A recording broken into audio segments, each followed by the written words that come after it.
All right, guys. So I just watched Agatha All Along, episode 6, and I gotta say this one was a really solid one. I think the main thing that I super appreciated about it was just the way that it sort of broke the mold. I guess where it didn't feel like them just going through another escape room again. And that was the pattern that the show was kind of getting into. And it was like, okay, is this just going to be the same thing every episode? And thankfully, it's not. So, this episode, it starts off and we get the teen's backstory. Well, kind of, sort of. So, we learn definitively that the teen is Billy Maximoff. It is one of Wanda's kids. But Billy actually took over this guy, William, whatever his last name is. And we learned that the body of the teen, he used to belong to this kid named William. He was this good little Jewish boy.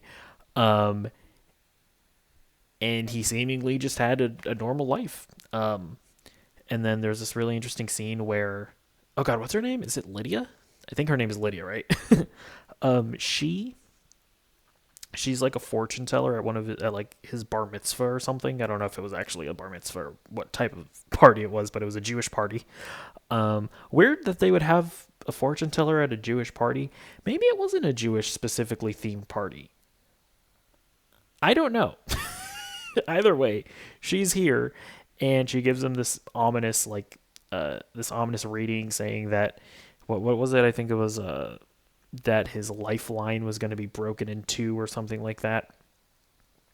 And so that actually does bring up another aspect about this where I think William is like in part still inside of the body to some extent. Like I mistaken in kind of understanding that to a certain degree both of them are still in there and maybe their personality is made up of both of them.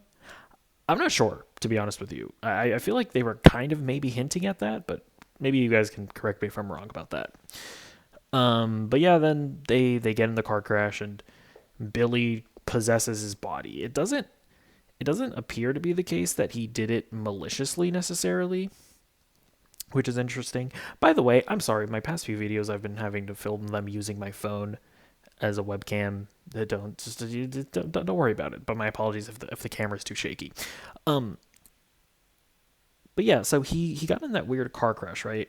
And this seemed to be, I guess it would have been when Wanda just finally decided to give up on taking her grip over the town and either willingly or it doesn't seem like Billy would have done it on purpose, but maybe as some sort of defense mechanism or something, he ends up possessing William.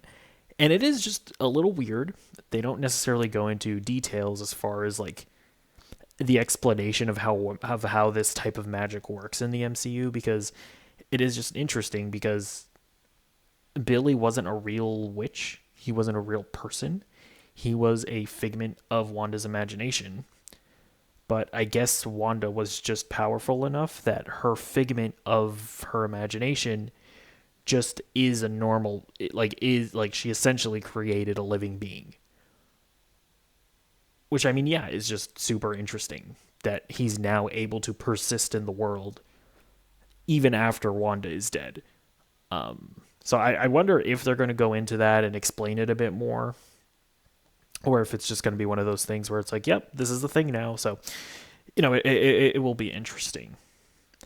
But yeah, I gotta say, whenever they did the whole like amnesia scene and in the hospital, and then it sort of picks up in their house, it was very well done. It was very like harrowing, and it was like it felt sad. It felt properly sad the way that they showed off the way that he's like sort of unwillingly reading people's minds and how scary that would be and how like invasive it would be and how guilty you would almost feel listening to things and how you would be listening to things that you don't want to.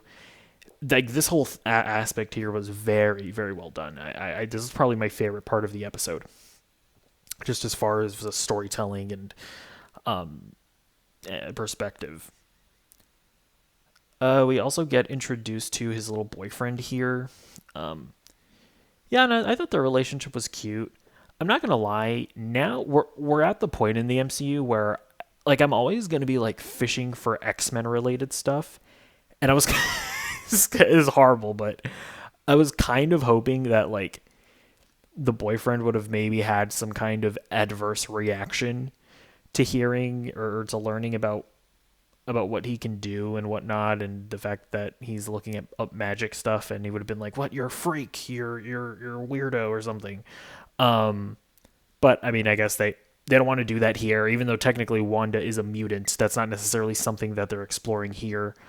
But I'm just waiting for like regular humans to start feeling some type of way about special individuals, and eventually it'll lead into X-Men and humans versus mutants and whatnot. But we're not there yet. Although actually, now that I think about it, he technically didn't tell his boyfriend that he can read minds, right? I don't think he did. I think he basically just told him that he never got over his amnesia, which is technically true. um, but yeah, they had a cute little relationship. Uh, Now you get to see Ralph Boner. Very funny cameo. I will say this whole scene and his, specifically Evan Peters' performance, might have teetered a little bit too much on the goofy side. Where like I kind of couldn't tell if they were trying to make it overly goofy, or if or if it was supposed to be kind of like serious and ominous. But it kind of just felt goofy to me.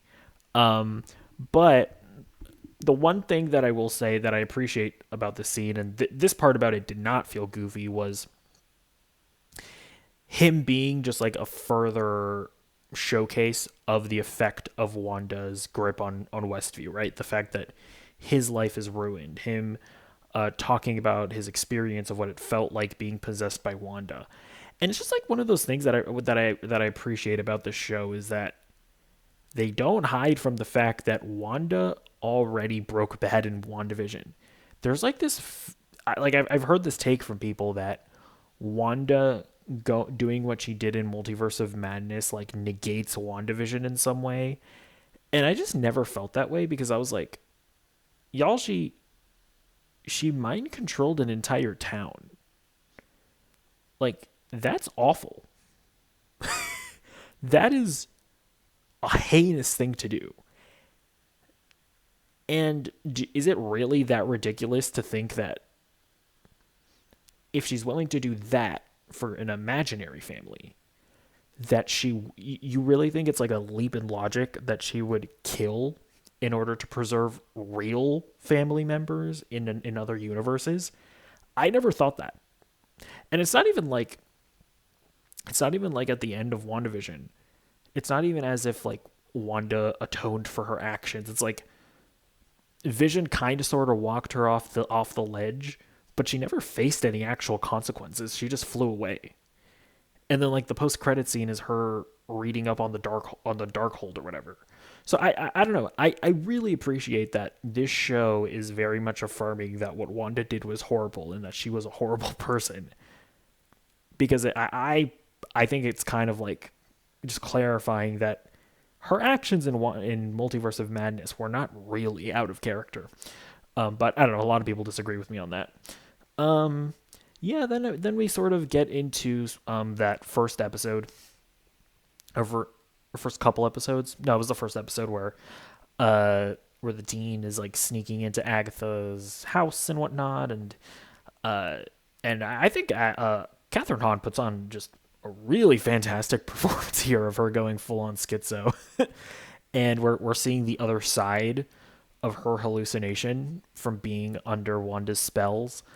And this is just a really really good performance by Catherine Hahn here. So I did really enjoy seeing this. And this is another, although I will say, kind of like Ralph Boner, it's one of those things where it's like it's a little goofy. I can't tell if they're trying to make this seem like unsettling in some way because of how deep of the hold the spell had on Agatha and her seeing her go full schizophrenic and whatnot. So it was like kind of unsettling, but also kind of goofy in some ways. And I'm not entirely sure what they were going for, but I still liked it either way. Um, and yeah, and then we get to like the end of the episode here, and I gotta say, I can't really put my finger on exactly what Agatha's like motivations are here, because in the last episode, when she's by herself, she's putting she like the facade of Agatha goes away, and she feels very sad, and it felt like she feels something about the teen. And that's why I've been of the opinion that, oh, I think the teen is her son. Um Obviously that's not really the case, right? She's not her son. She's Wanda's imaginary son that's now real. However that works. But so I'm like, why exactly does Catherine or does Agatha have an attachment to him? Is it just the relationship that they've developed over the course of the show? Is there something more to it? Maybe he just reminds her of her actual son or something.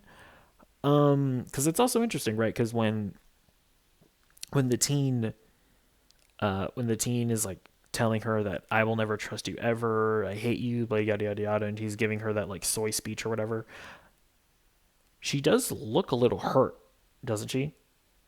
So I can't tell exactly what's going on with her and where she's at. Also, I don't know that I believe that the other two witches are dead, because I'm pretty sure in the trailers they still have to do the Wizard of Oz like escape room.